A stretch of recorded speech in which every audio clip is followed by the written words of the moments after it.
Hi. I was about to say, don't make me cry now. Don't do that. There are so many people with their own stories and philosophies. We all walk our own paths and go through different things in our lifetime. What bonds us is when we take a second to slow down and relate to others through their emotions, experiences, and wisdom. Hello, everyone. My name is Esteban.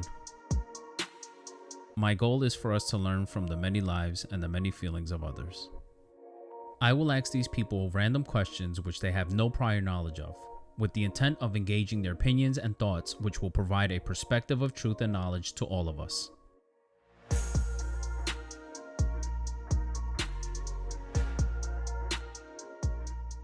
Hello, my name is Michelle. I am born and raised in New York City, but currently residing in New Jersey. Right now, I am working as a community leader. What I do is assist people in their personal and collective evolution. And I'm excited to be here today to just kind of talk about a little bit about my life or my philosophies and just kind of open the space for my heart to speak. What does your best life look like?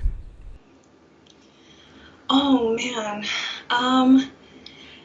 It's hard to say because I feel like my best life looks like the one I currently live now, but I am comparing it to the older versions of the lives I've lived within this life.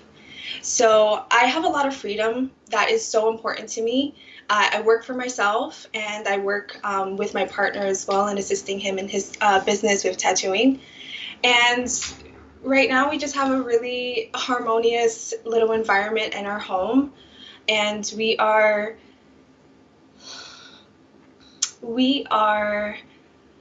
just doing what we love in the midst of everything that's going on in the world. We are just creating our own little bubble of love. I don't care how cheesy that sounds, but that's important to me. That's a value that I have close to my heart, and I am living that and in the embodiment of that right now. I think I have two-part question follow-up for that, right? One is you mentioned that you compared your life now to what it was before, right? Do you feel that is important in daily living as a person? And do you feel like people don't do that enough? You know, it's important to me, and I can't really say what's important for someone else or what they should or shouldn't do. But for me, at least, it's not so much comparing. It's just like once you've lived a certain life and you've kind of come to the realization that this is not for me, and then you start stepping into what is for you, that's just kind of the knowing right there, you know? No, it makes a lot of sense. Yeah. And then another question that I'm going to ask is, I feel like I'm in the same position as you, where I've worked so hard now because I know where I came from. But I've also, with my wife and my kids, like I've created such an awesome bubble lately that I'm just like, we have so much freedom. I'm creative, but my wife helps me out too. And, we just built this like bubble of happiness, like you said, that is so valuable. And like, I wish others could experience it too. So from your perspective, what would you tell someone that doesn't feel like they have that as advice to maybe get that going for themselves? Well, I'm going to be honest. Working with people my whole life, I feel like that person has to choose that for themselves. The choosing, wanting of that. A lot of people are in their situation, and I think on some sort of conscious or subconscious level, they are okay with it. Maybe it mirrors something that they grew up with or a familiar energy that they're just completely content with living. If so, again, my answer would be they would have to want it. Right. That makes sense. And I agree 100%. Yeah, and I might want to Of add as course. well that wanting it in your mind is very different than wanting it in your heart. Like a lot of people, like it's sometimes could be just a mental concept or a construct that they're like, oh yeah, that would be nice. But for me, this is something that represents my like an expression that's in my heart and my soul and my spirit. So it was very important to me. No, that makes sense. And that's exactly, I feel the same way. Like it wasn't until I wanted it until I went for it. Yeah, exactly. Yeah. What is one of your biggest regrets in life? Hmm. My biggest regret in life is not giving myself enough grace growing up. And I say that because I spent a lot of time doubting myself and being really hard on myself. And now that I'm older and I'm even in the parenting role, I realize how important it is to have that grace for yourself and that self forgiveness and that self love to just like have permission to be you, make mistakes, and grow from them, and not let them define you and not let that keep you in a place of unworthiness. Right. Right. And do you feel like now in life you give yourself that grace? Oh my goodness. I give myself so much grace now. It's literally just it's so liberating. Yeah, it is. I totally get it because I feel like I was very hard on myself growing up, and even until like a couple of years ago, and then you start to realize like the harder you are on yourself, the more you're just denying your happiness. It's to Yeah, some extent. absolutely. And like also it just wasn't that serious. Like I really had this perception of everything that I did was so like I'm very intentional with how I live my life, so that's where it stems from. But it's life. So life is to be lived. Life is to make mistakes and learn and grow, and it's just part of the process. And there's no escaping it. You know. What has been your greatest loss in life? Oh my goodness. Greatest loss. It's hard because I've lost a lot of people in my life. Like, death and grief have been a very significant teacher to my path. And what I've lost was just the layers of illusion that kept me separate or in that state of grief. Losing that, and I say it's my greatest because it's the most heart opening, that I just accepted. Like, what I was grieving was the connection to their hearts that I experienced.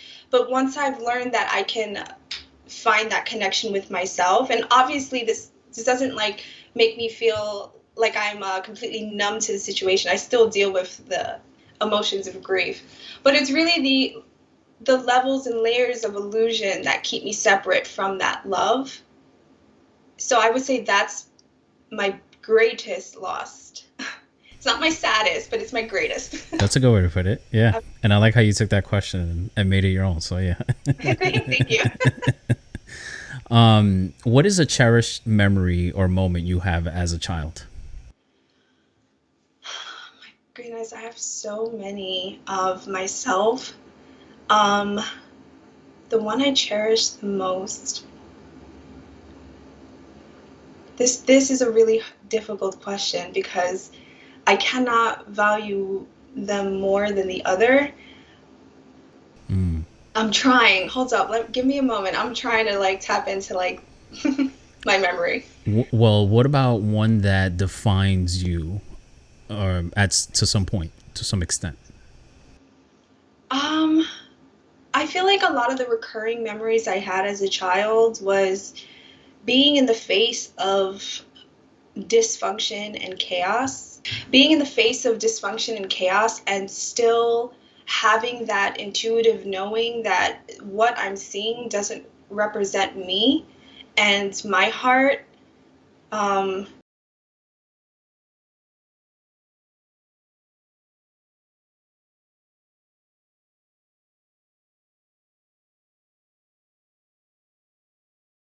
Mm. No, that makes sense. But you still didn't answer the question. okay, all right. Because it's like hard. It's for one memory. Hmm.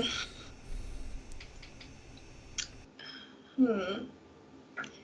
All right. Can you ask the question one more time? Sure. Now I gotta find it. Go What is back. what is a cherished memory or moment you have as a child?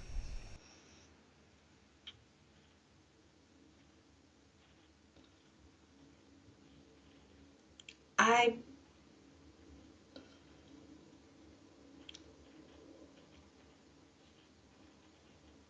I'm so sorry, but No, I don't be sorry. think Yeah. I have a cherished memory because for me there was just a lot of dysfunction. Yeah. Yeah. There was that, so the what I cherished was just myself and my heart and how I reacted to it. Yeah. And I appreciate that answer because it's not hard. I'm sorry, it's not easy for someone that's had it hard when they're young. And I can attest to that because I'm in the same boat as you. My childhood is a very touchy subject. I remember for years until just recently, if you start talking about hey, your childhood, I might sob a little bit. You know what I mean? Because I'm just like, it was so bad. I was So about to say, don't yeah, make me cry now. Don't do that. yeah. Well, and I mean, I don't know you like that to know what these questions are going to do for people like you or me, but it's just I don't believe that there are coincidences. I think everything happens for a reason, and we're asking that question now because we may have had some type of similar type of life where, man, it's just so dysfunctional that I really can't say that I've had great moments. But during this like enlightenment of myself, creating this beautiful bubble of my family, and space that I have and everything, there's times where I'm like, yeah, it was bad, but there were some moments, there were some times of little rays of sunshine of hope that really kept me together to get to this point. Because if I didn't have those little moments, God knows where if I'd be here, that Yeah. kind of thing. So, I totally understand that as well. Yeah. Yeah. Yeah. Yeah. Let me see. What lives rent free in your mind and thoughts? Expansive energy. That is just where I'm at right now. And it's a recurring thought that everything that I'm involved with, every person that I speak with, there's just this expanding energy through my heart, through like our conversation, through our engagement, through our collaboration. And yeah, I'm just so excited because it's so unknown, but I'm so like that's what makes it fun and exciting is that we don't know what is going to be created, and that's just kind of fun for me, that mystery. Yeah, I mean, some people are like, oh, I hate being human or in this life, but what you said is kind of exactly why a lot of us need to look at things a little differently because that whole energy and what comes from it and all that stuff is very fascinating and it brings purpose to life to some extent.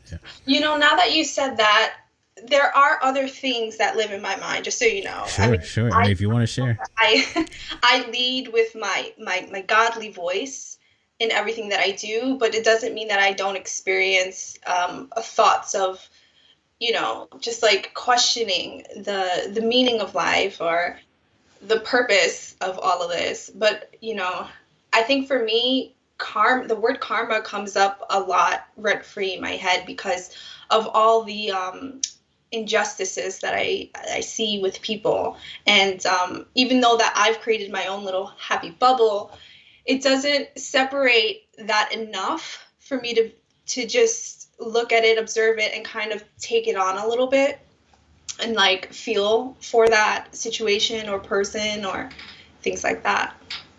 No, yeah, you're 1,000% right. I feel like I can relate to that. Growing up, I had a parent who constantly was telling me, "What goes around comes around," but they were never really fair with that statement they were making. But I just grew up with that in the back of my head, and I am very big on living my life on a daily basis, considering the karma that comes with every little step I take sometimes. And I know maybe I'm wrong by doing that, but it's just one of those things. The other thing you mentioned was having the thoughts of, what's the purpose kind of life and why we're here kind of thing. Do you feel like the purpose for us being here on this earth is to actually consider that type of purpose or what our purpose is in life? Yeah, I mean, I there's a knowing that we we don't have a purpose.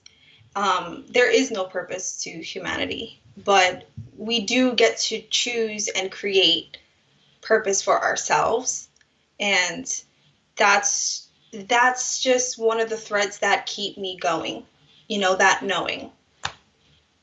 What has been a constant motivation in your life?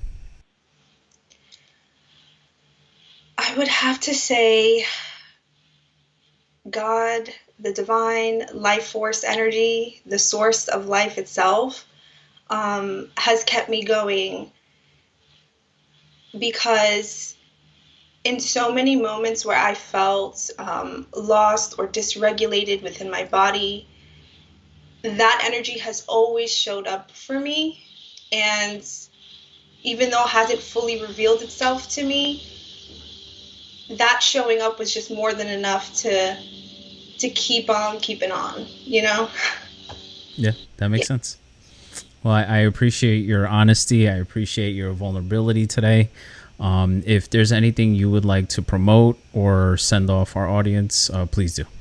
Yeah, well, I'm offering one-on-one sessions currently where I'm just providing spiritual guidance and holding space for others to feel certain emotions. After working in branding and marketing for over 10 years, I've realized a lot of the um, consulting that I was doing was really just energy work and helping people release the limitations of expressing themselves in their work. And so I just decided I'm just going to go into the healing arts and just open up that space, because that's really what I'm doing here. And so, yeah, I'm offering one on one sessions. And if you'd like, it's available in my bio. And if there's anything you want to just kind of tell the audience, just maybe as a general piece of advice or philosophy that you may have to, that they can walk away from this interview with. So, my philosophy would be that in any situation or with any person, if you move with love, love will always guide you, even in the moments where it's so unknown. Just choosing that energy, that will lead you on the path of expansion. So, and that is completely and totally up to you.